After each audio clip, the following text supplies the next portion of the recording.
I am about to attempt to do 500 miles on a 10-mile loop course at the Mammoth Endurance Washington Island Ultra.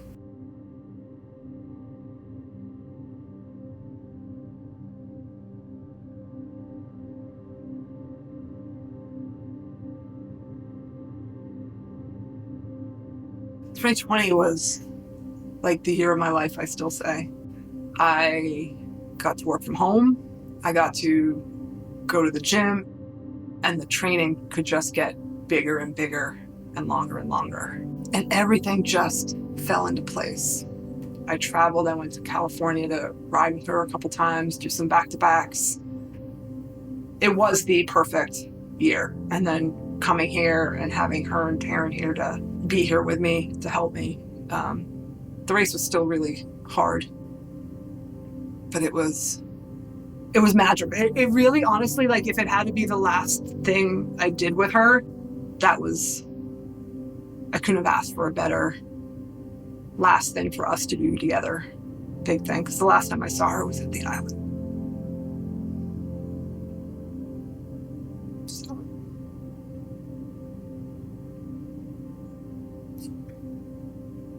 I forget about that sometimes until I think about it, but the last time I hugged her was here as they were leaving.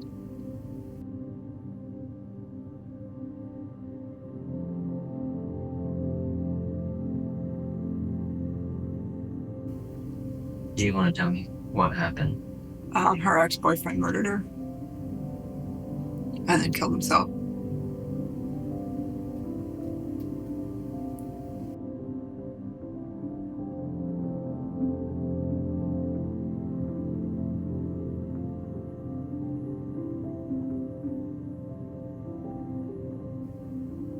I felt like it summed up our friendship perfectly, right? Like if it had to end, it didn't end by us not seeing each other for years and not we talked up until hours before she passed. So, and the last words were, "I love you." So I feel like everything in that year leading up to it was still so amazing. We did just such great work together. It was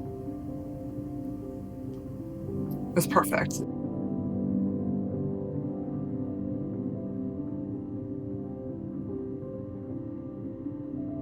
I think it was like hour 33, 34 in 2020. I was having a rough time, and I came up so that she could give me some gel.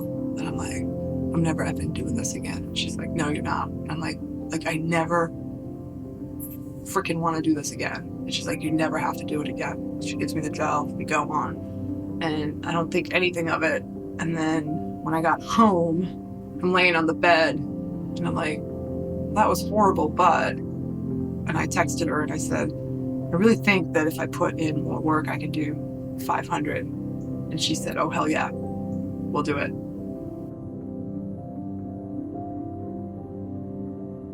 I have two things I have to do. I have to do this, and I have to do H3. And those were the things that we planned and that we were going to do together.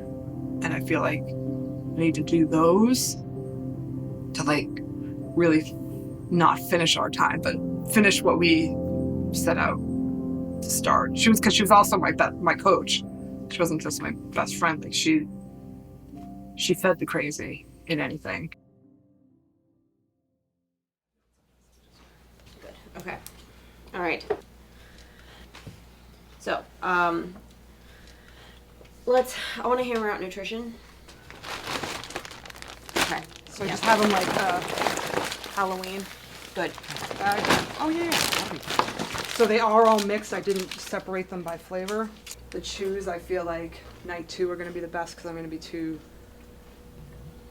it's going to be harder to take a gel. Mm-hmm. So the chews, if you open them and then just dump them into my bento box, I'll just take handfuls of them throughout.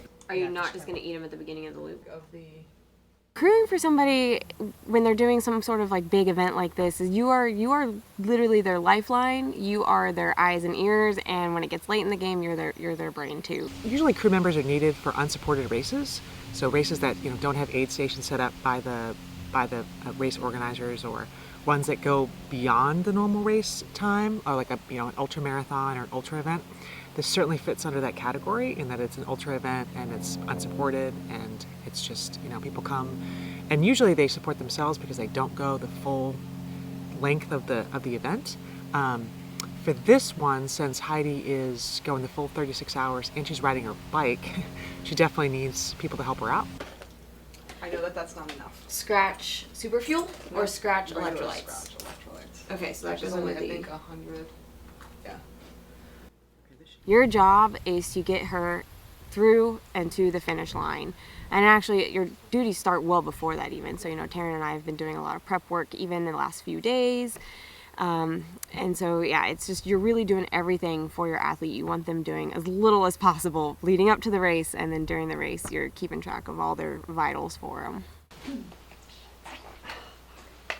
So she typically trains in what are called gator skins, which are really flat resistant. So that's good for when she's riding in Arizona, where there's lots of little things that can give you flat. But they're pretty heavy. So we're going to put her in some Continental 5000s, which are light rolling resistance, still pretty flat resistant, but they're a lot lighter. And even just the small weight difference between these two types of tires really makes a big difference in both speed and the energy requirement to move forward. So we're just swapping over her race tires to her wheels so that she can be as light as possible. So I have a Diamond that I bought secondhand from a friend of Mary's because it seemed like a cool bike. Mary had the Diamond. And then when she passed, her parents gave me her Diamond and her Cervelo road bike. So I'm riding her bike. And she qualified and raced Kona on it, and I covered up her American flag, which for me is actually very strange because I super love having flags on everything, but then I put the BFF sign over it. So I feel like I've had amazing rides on it, very fast rides. I've had some not so fun ones, but from the moment I rode it, it just felt so good, with very little tweaking. So I'll be taking her with me. And I do love it. I hate the reason I have it, but I love that I have it, and I love that her parents wanted me to have it.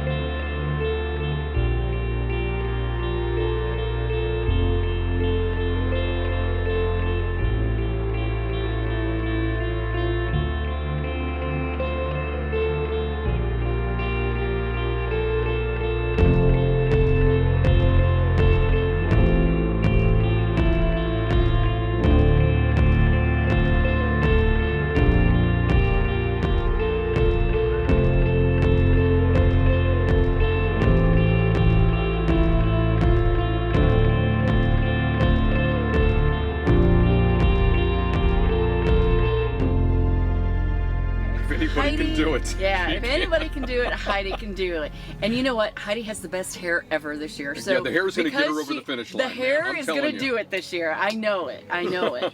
She's just got that right attitude, and she just doesn't do it for herself. She's doing it for a bigger Exactly. purpose. So I think that's really great. That's commendable. She's got the heart.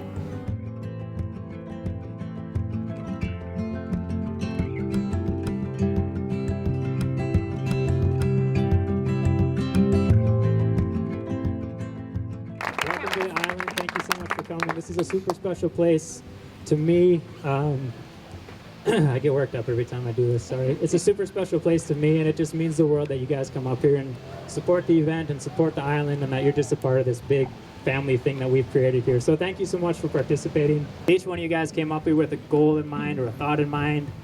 Just have fun with it. At times it's going to be brutal, maybe. At times it's going to suck. Just enjoy it. You signed up for it. You signed up for a challenge. You signed up to be in a beautiful place. You're going to get all of it. So have fun with it.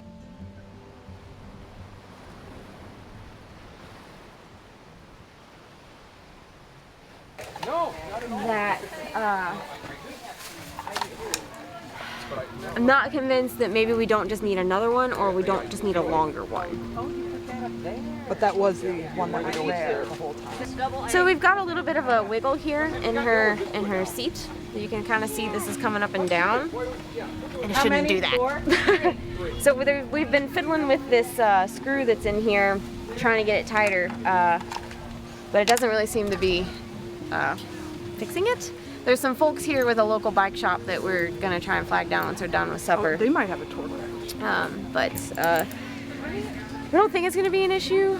I don't think it's gonna be an issue, but I know right now all that matters is 100% mental comfort. So if this is in her head, it's gonna be in her head 18 hours from now.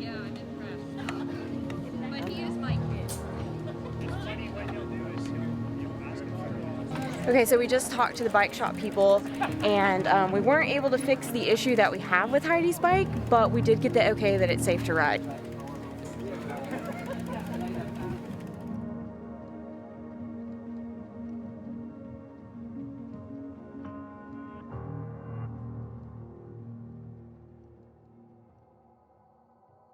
I was one of 3 children, single mother, which is fine. She did the best she could. I feel like there was some resentment towards me, maybe for looking more like my father, acting like my father. Was not enjoyable. I kind of just got through waiting until I turned 18 to leave. Still don't have a relationship with any of my family. Did have for a short stint with my mother for a little while, probably in my early 20s. I don't know where she is or anything anymore. Self-preservation, I guess. Heidi is a force to be reckoned with. She's beat all the odds. She's unconventional. She's hilarious. She is trustworthy. She is an amazing chef. So good. And she's so true. Like, she is who she is through and through. And that's why I love her. That's why everyone loves her. I don't remember my father at all. And I'm not sure why I don't remember him. I think he left when I was 4. My mother never talked about him, except at bad stuff. We were brought up to be fearful of him. We were brought up, the schools were never to let us out to anybody but her. We had very strict rules. We weren't allowed to go outside and play without her. We weren't, like, everything was very strict. So we kind of were raised in this fear of him. I believe she met him in Germany. I think there was this anger thinking, oh, he only is here to live in America. And so I met him once. He came to the door when I was, I think, in 5th grade, and I was home alone. And he introduced him. He's like, I'm your father. And I shut the door because I was scared, because that's what I was brought up to. And I called 911 because I was scared, because that's what I was told you're supposed to do. And that was the only time I had seen him.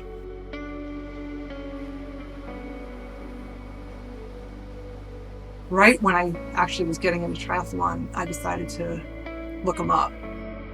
So I looked him up, and I actually stumbled upon the death index. And he had died, and he died in New York while I lived in New York. And I was really bummed out.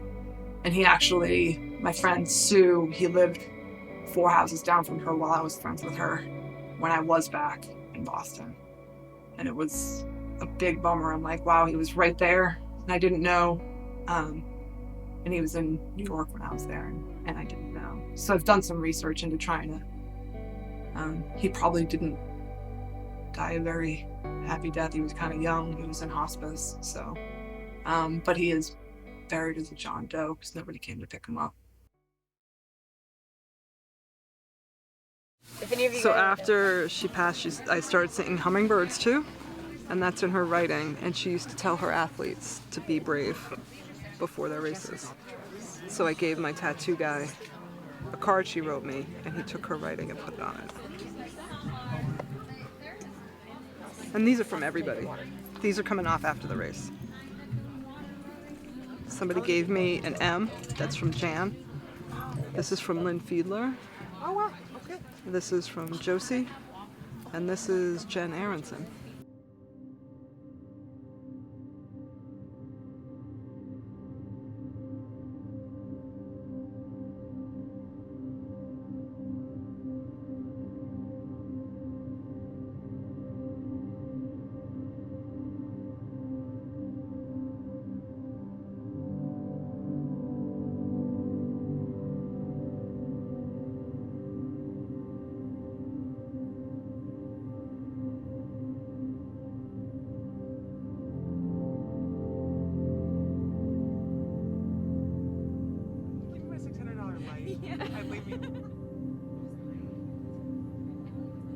It really was fine, but sure. Got its own plane ticket, Do I look like an adventure? You look like you're about to go spelunking. Yes, exactly. Yeah. That is actually what it's for. So you always have to test your headlamp for bounceability by headbanging. Got it. I am racing, or I'm running for 36 hours, so I'm doing the solo run. I was diagnosed with stage 3 breast cancer in 2019. And Heidi and Mary were very integral in my cancer care and cancer recovery, and completely rallied behind me and around me to get me through that. And so this race coincides with the 3-year anniversary of me being cancer-free. Yeah, so Saturday, when I ring the bell and I'm finished, it'll be ringing the bell to celebrate 3 years of not having cancer. We had kind of, I don't know, been this tripod of sorts where it was like, no matter what someone was going through, no matter what was happening, we would just drop everything and be there for one another. Mary, she collected broken toys. She collected like broken people. I feel like that's how her and Heidi initially became really close, because Heidi was very sick, was going through some really tough times with, you know, her illness and making it through that. And when I connected with Mary, it was the very same way. I was going through some really mentally tough things. And a lot of Mary's closest friends were at once like broken. And Mary was the person that everyone would go to help them out, to get them back on their feet, to lift their spirits, to see the light at the end of the tunnel. And it was an incredible gift she had to see people through some of the toughest times in their lives.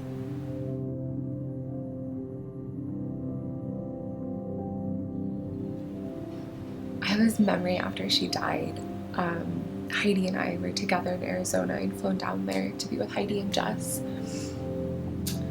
And Heidi and I had both turned to each other and like at the same time said, I thought it would be me who died first, because of Heidi with her health issues and me with my health issues. And like Mary was one of the tripod, these 3 legs, like Mary was the strongest, the bravest, the like nothing was gonna touch her, no one was gonna touch her. And then to be standing there with our strongest leg gone and broken off, and the 2 of us feeling incredibly raw and broken and whatnot. It was just, it's unfathomable. It still is. It's unfathomable that she's not here. Like there are many days where you wake up and you're like, oh no, I'm gonna call her, I'm gonna text her, I'm gonna hear her voice again, and that won't happen in this lifetime.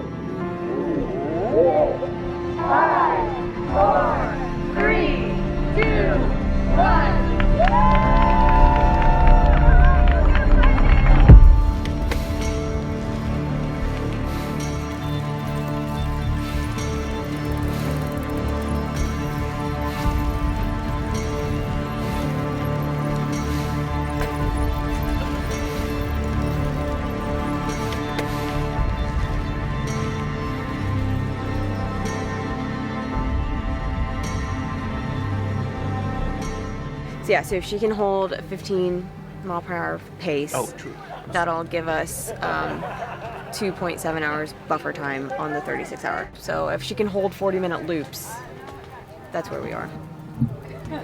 We're planning on, I guess right now we'll go like 10:30 to 2:30, and then so that way like 4 hours on, 4 hours off the night. So that hopefully gets some, maybe 3 hours of quality sleep, plus or minus.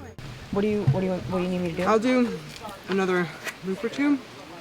So that'll be hundo, yeah? I'm about to be 100 right now, yeah. Yeah.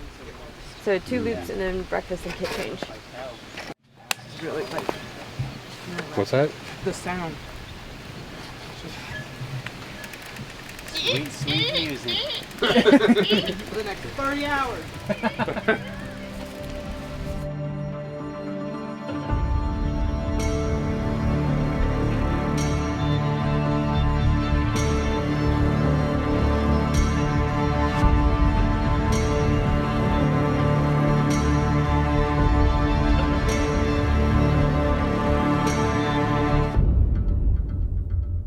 Finishing up night 1 here. I got to sleep in until about 3 a.m. So Taryn took the 10 to 3 shift and then I jumped in. When I took over, Heidi was looking great. She's been eating and drinking well, and that's still true. She just passed the 100-mile mark, so we're super stoked about that. We're about a little over 7 hours in now, and in the next couple hours she's gonna come in and take a break. We're gonna fix her like some real food to eat and change her kit, refresh, and then head on back out for more loops. It's so loud. Again. Yeah. You just ride it and see if you get the same thing. Yeah. Beef jerky potatoes.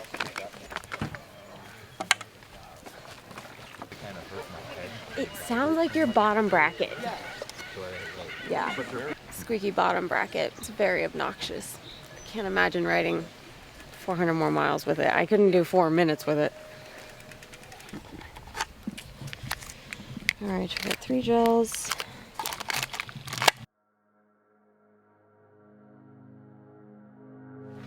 It's like really loud, and it's making my eye twitch. I was supposed to cry at 100.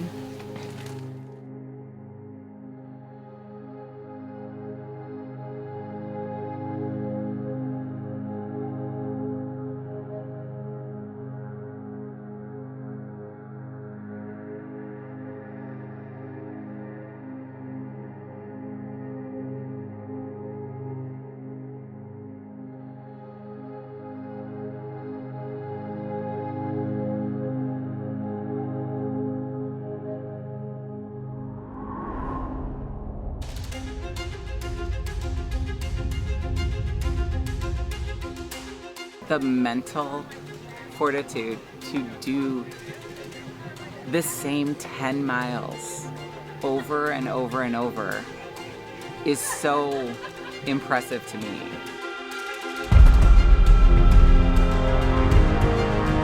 Yeah, you have to stay awake and you have to be on your nutrition and you have to train to ride your bike for a long time.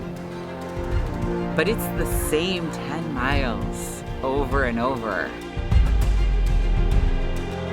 The thing that most folks don't even realize, she's up at 2 a.m. She's up at 2:30 in the morning. She's on her bike at 3 a.m. riding for hours before she goes into work.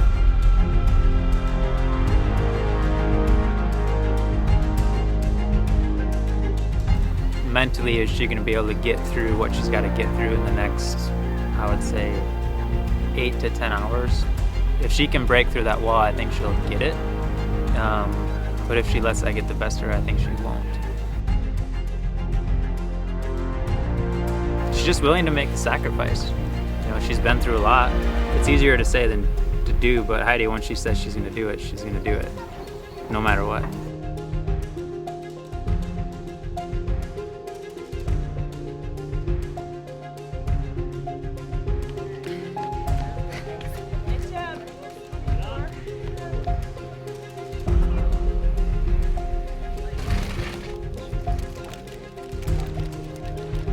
So she's definitely feeling it, and she definitely is going to benefit a lot from this break, I think. She's starting to get a little bit of like the, I don't want to say self-doubt, but like the mental weirdness is kind of starting to happen, I think.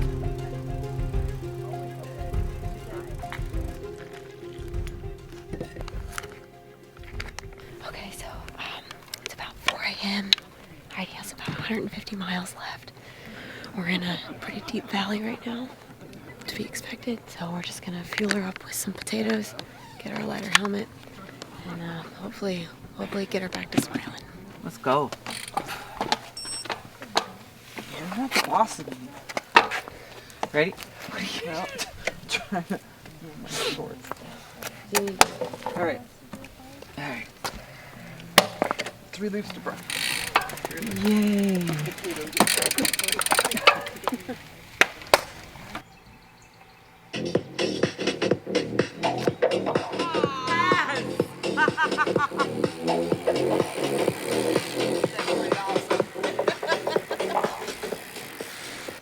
Can I get 2 and can we do less water? 2 and Less less hard water. to drink. Oh, the whole thing. Yeah. Oh, okay. Okay. All right, let's go. up? Yeah, let's go. See you in a few. Come on already. Good quick turn. Hey, having to wait for you. Yeah. Is she coming? Okay. You know, his sister. Bye. I don't have to take that from her. She's not my real mom. What? You're not my real mom.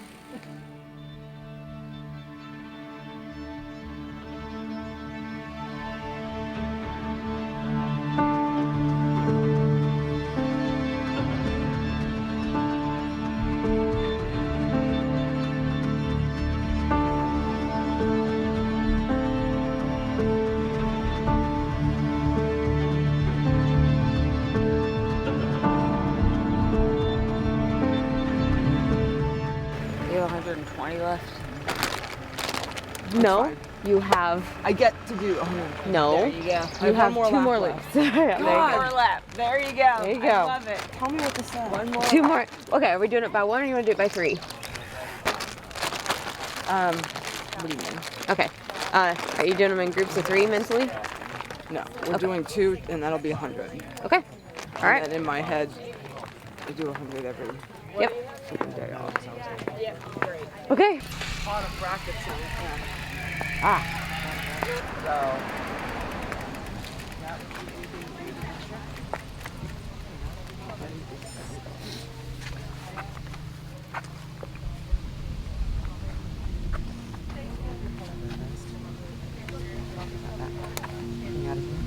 I don't know how, but it's like even louder than this. It is louder. Whatever's going on with the bike is much worse. Much worse. It's like, right?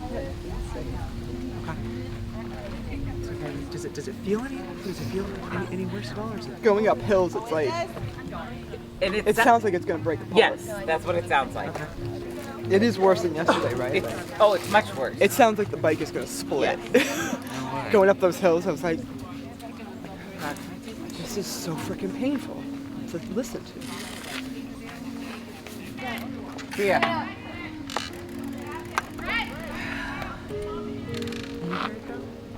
Oh my god, it's so loud, yes. It's so loud. So loud. As long as it doesn't fall apart.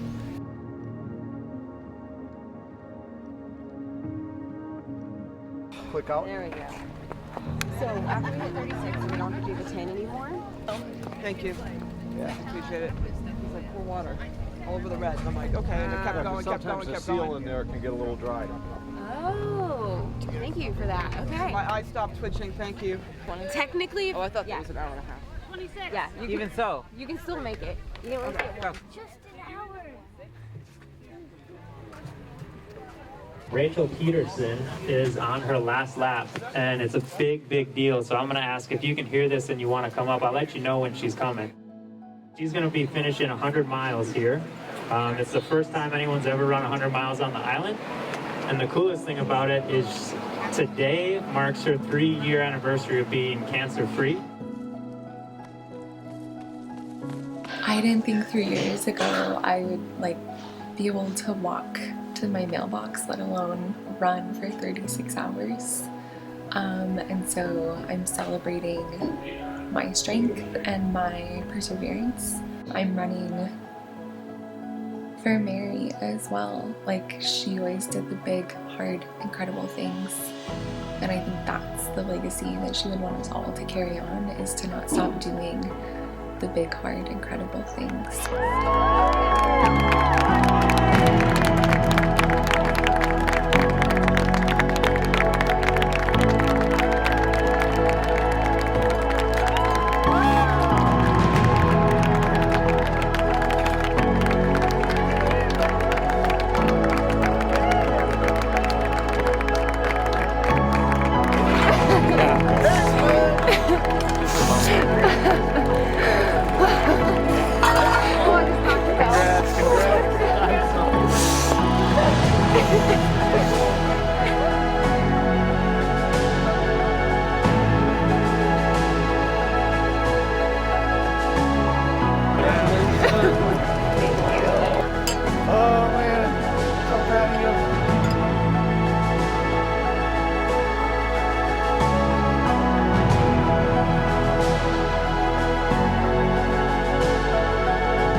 so proud of you. I'm so Hey. proud of you, baby. You did awesome. It was so hard. But you did it. Here, will this help? Yes. Thank you.